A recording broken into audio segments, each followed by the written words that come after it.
Hello বন্ধুরা, আমি হাসনাত। তোমরা দেখছো আমার channel maths tricks by Hasnat. ডব্লিউপিকেবির বিগত বছরের অঙ্ক নিয়ে আমরা আলোচনা করছিলাম। আজকে 14 নম্বর ক্লাস। এর আগের ক্লাসগুলো নিচে ডেসক্রিপশন বক্সে লিংক পেয়ে যাবে, সেখান থেকে দেখে নাও। চলো শুরু করে আজকে ক্লাস। তবে শুরু করার আগে প্রথম অঙ্কটি গত ক্লাসের যে হোমওয়ার্ক ছিল সেই হোমওয়ার্কটা নিয়ে আলোচনা করব। প্রশ্ন দিয়েছিলাম, রাম, শ্যাম এবং কমল একত্রে একটি অংশীদারি ব্যবসা শুরু করলো। তাদের মূলধনের অনুপাত হচ্ছে 3:4:7। তাদের বার্ষিক লাভ হচ্ছে 21,000 টাকা। তাহলে কমলের লাভ কত? এখানে যেহেতু সময় সবার সমান, তাহলে মূলধনের অনুপাতটাই হবে লাভের অনুপাত। এই অনুপাতেই তারা ভাগ পাবে। এখন কমলের ভাগ হচ্ছে 7। টোটাল যদি দেখো তো 14 ভাগ। তো 14 ভাগের মধ্যে কমলের ভাগ হবে 7। তাহলে 21,000-এর মধ্যে কত? আমরা কি পাই? দেখো, 7 দিয়ে 14 কাটে 2, 21,000-কে 2 দিয়ে ভাগ করলে আমরা পাই 10,500। এটা এসআই 2013-তে এসেছিল, তো অ্যান্সার হবে অপশন ডি। ঠিক আছে, সহজ কোশ্চেন ছিল, অনেকেই সঠিক উত্তর করেছো, ওয়েল ডান। চলো আমরা আজকের কোশ্চেনে যাই।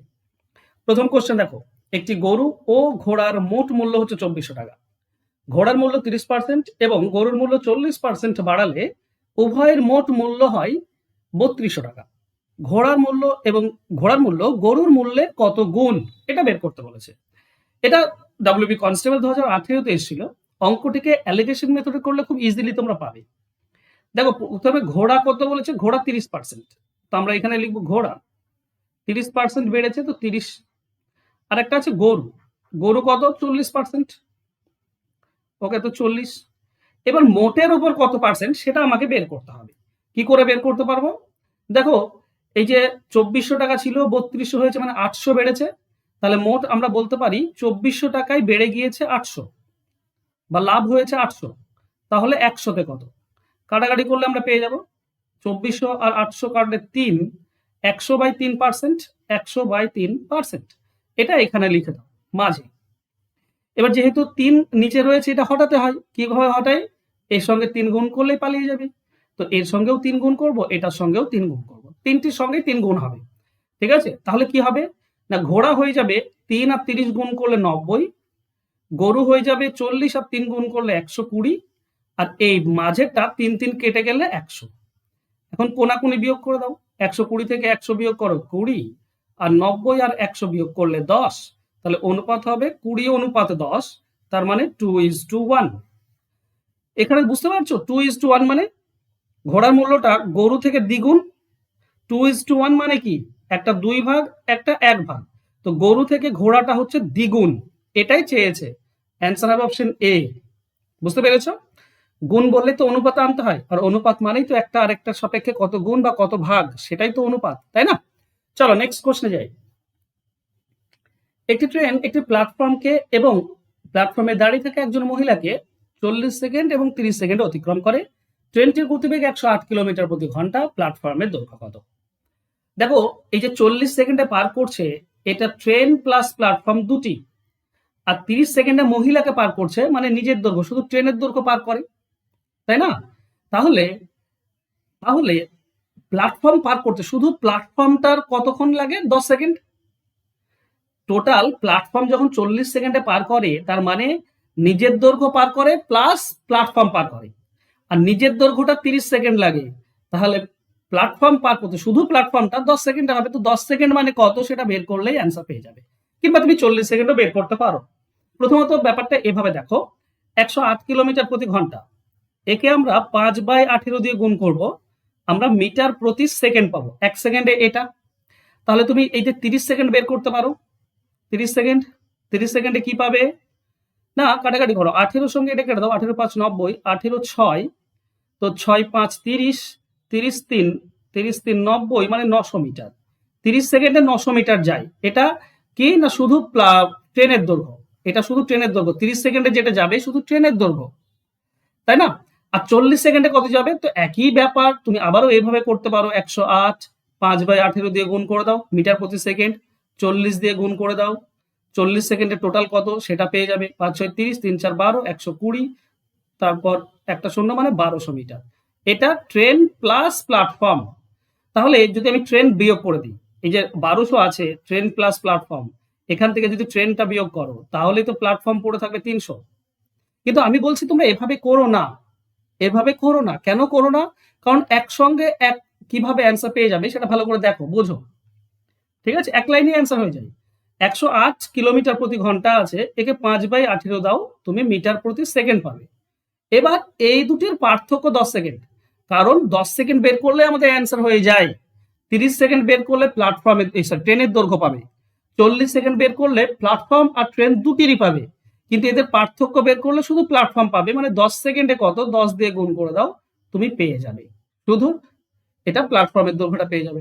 এটার সঙ্গে এটা কেটে দাও, 6 6 6 5 30, 30 আর 10 গুণ করলে 300 মিটার। তো এইভাবে করবে যাতে করে খুব সহজ এবং সিম্পলি পেয়ে যাও। ওকে, চলো, এর ফর্মুলাও রয়েছে, আমি ফর্মুলা তোমাদেরকে শেখাচ্ছি না, ফর্মুলা শিখে লাভ নেই।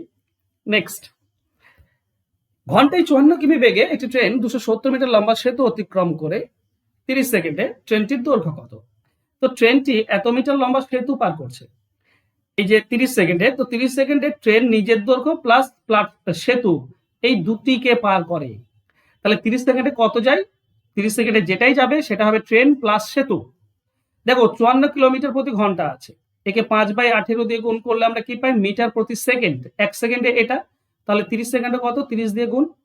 দেখো 18 সঙ্গে এটা কাটলে 3, 5 3 15, 15 3 45, মানে 450 মিটার। এটা প্ল্যাটফর্ম এবং ট্রেন দুটো। তাহলে এখান থেকে সেতুটা বাদ দিয়ে দাও, 270, সেতু বাদ দিলেই তো ট্রেনের দৈর্ঘ্যটা পড়ে থাকবে, তাই না?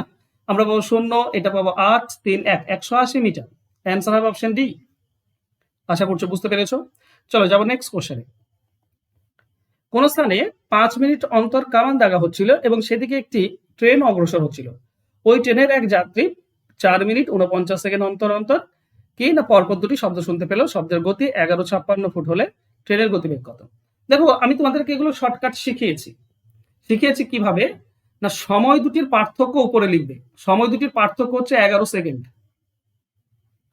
ইন্টু ইন্টু শব্দের গতিবেগ, আর নিচে কি হবে? নিচে হবে নতুন সময়, মানে 4 মিনিট 49 সেকেন্ড। এটা হয় কেন হয়? আচ্ছা এটা বের করি, তারপর তোমাদেরকে বলছি কনসেপ্টটা।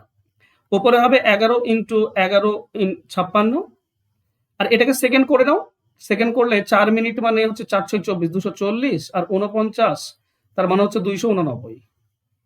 এই 289 আর এটা 4 দিয়ে যায়, তার মানে 44 সেকেন্ড। এটা হবে সঠিক উত্তর। 44 গতিবেগ, ট্রেনের গতিবেগ হবে 44 ফুট প্রতি সেকেন্ড। কেন হয় একটু ডিটেলসে তোমাদেরকে কনসেপ্টটা দিই, ব্যাপারটা বুঝতে পারবে তাহলে। দেখো ধরো এখানে শব্দ হচ্ছে আর একটা লোক এখানে শুনতে পাচ্ছে। এবার হয়েছে কি, প্রথমবার তো শুনলো, তারপরে এই দিক থেকে ট্রেনটা 4 মিনিট 49 সেকেন্ড যায়, আর এই দিকে লোকটি 4 মিনিট 49 সেকেন্ড আসে নিয়ে শুনতে পায়। তার মানে এটা লোকটির 4 মিনিট 49 সেকেন্ড, আর এটা হচ্ছে শব্দের 4 মিনিট 49 সেকেন্ড। আচ্ছা তাহলে শব্দের আর কত সময় বাকি আছে? এইটুকু 11 সেকেন্ডে বাকি আছে। এটা হচ্ছে শব্দের 11 সেকেন্ড বাকি, কারণ এটা তো 4 মিনিট 49 আর 11 সেকেন্ড, মোট 5 মিনিট। তাহলে শব্দ যেটা 11 মিনিটে যায়, 11 সেকেন্ডে যায়, সেইটাই লোকটি 4 মিনিট 49 সেকেন্ডে যায়। তাহলে শব্দ 11 সেকেন্ডে কত যাবে? 11 ইন্টু 1156, আর লোকটি সেটা 4 মিনিট 49 মানে 289 সেকেন্ডে যায়। তাহলে 1 সেকেন্ডে কত? 289 দিয়ে ভাগ। এইটাই আমি করেছিলাম প্রথমে। এটা করবে, কাটাকাটি করবে, দেখবে 44 ফুট প্রতি সেকেন্ড। এটা অ্যান্সার হবে অপশন সি। চলো নেক্সট কোশ্চেন। কোন স্থানে পৌঁছাতে এক ব্যক্তি 4 কিমি বেগে গেলে 10 মিনিট সময় দেরিতে পৌঁছায়, আর 5 কিমি বেগে গেলে 5 মিনিট আগে পৌঁছায়, দূরত্ব কত? WP 2018 তে এসেছিল। দেখো এই ধরনের অঙ্ক সিম্পল যদি থাকে তো এক্স ওয়াই উপরে গুণ করবে, নিচে বিয়োগ করবে, ইন্টু টাইম ডিফারেন্স, সময়ের পার্থক্য গুণ করে দিলেই অ্যান্সার হয়ে যায়। মানে যে গতিবেগ দুটি আছে 5 আর 4, সেটা উপরে গুণ, আর 5 আর 4 নিচে বিয়োগ, ইন্টু সময়ের পার্থক্য। দেখো সময়ের পার্থক্যটি কি হবে? 10 মিনিট দেরি করে আর 5 মিনিট আগে পৌঁছায়, তো এই দুটির মধ্যে 15 মিনিটের পার্থক্য আছে। হ্যাঁ, একদম 10 মিনিট পেছনে, একদম 10 মিনিট আগে। তো এটা 15 মিনিটের পার্থক্য, 15 দিয়ে গুণ, কিন্তু এটা মিনিট আছে, 60 দিয়ে ভাগ করে দাও, ঘন্টা পেয়ে যাবে। ঘন্টা করতে হবে কারণ এগুলো ঘন্টাতে দেওয়া আছে। তাহলে কি পাই? উপরে হচ্ছে 5 4 20, নিচে 1 ইন্টু 15/60, 20 দিয়ে 60 কেটে দাও 3, 15কে 3 দিয়ে কাটলে 5, এটাই হবে অ্যান্সার। অ্যান্সার হবে 5 কিলোমিটার। অপশন এ হবে সঠিক উত্তর। চলো তোমাদের জন্য হোমওয়ার্ক রয়েছে, তার আগে বলি সাজেশন ব্যাচ এটা 7 তারিখ থেকে শুরু হয়ে গিয়েছে, পরীক্ষা পর্যন্ত ক্লাস চলবে। কি পাচ্ছ এখানে চ্যাপ্টার ধরে ধরে তুমি সাজেশন পাবে, প্রত্যেকটি চ্যাপ্টার ওয়াইজ তুমি সাজেশন পাবে, চ্যাপ্টার ওয়াইজ মক টেস্টও তুমি দিতে পারবে। তো প্রত্যেকটি চ্যাপ্টার থেকে গুরুত্বপূর্ণ সাজেশন এবং মক টেস্ট তুমি দিতে পারছো, পরীক্ষা পর্যন্ত ক্লাস করবে। প্লাস এর সঙ্গে তুমি টাইপ ওয়াইজ যে ব্যাচ আমার ছিল, সেই টাইপ ওয়াইজ ব্যাচের পুরোটাই ফ্রিতে পেয়ে যাবে। তো মোট 500 টাকার জিনিস তুমি পেয়ে যাচ্ছ মাত্র 299 টাকা দিয়ে। তো তুমি আজই, ফোন নাম্বার দেওয়া আছে নিচে, যোগাযোগ করে নাও। লাইভ ক্লাস হবে, রেকর্ডেড ক্লাস থাকবে, পিডিএফ ফাইলে সমস্ত কিছু দেওয়া হয়। 100% যদি প্রিপারেশন চাও ডাব্লিউপি কেপির জন্য, তো আমি 100% গ্যারান্টি দিচ্ছি 100% প্রিপারেশন হয়ে যাবে এই একটা ব্যাচে। আর পরীক্ষা অবধি তোমাদের আমি চালিয়ে যাব ক্লাস, যাতে করে শেষ মুহূর্ত পর্যন্ত আমি তোমাদের পাশে থাকতে পারি আর তোমরা যেন সমস্ত অঙ্ক শিখে নিতে পারো। যদি অঙ্ক শিখতে চাও, চ্যাপ্টার ধরে ধরে মক টেস্ট দিতে চাও, তাহলে আজই ভর্তি হও, নিচে ফোন নাম্বার দেওয়া আছে, যোগাযোগ করে নাও। ফোন নাম্বার এটা। হোমওয়ার্কটার এটার অ্যান্সার তোমরা কমেন্ট বক্সে আমাকে কমেন্ট করো। হোমওয়ার্ক দেওয়া আছে, লিখো হোমওয়ার্ক আর তোমাদের কমেন্ট আমাকে কমেন্ট করে দাও। যদি ক্লাস ভালো লাগে তবে একটু লাইক, কমেন্ট, শেয়ার করে দিও। Thank you so much, by.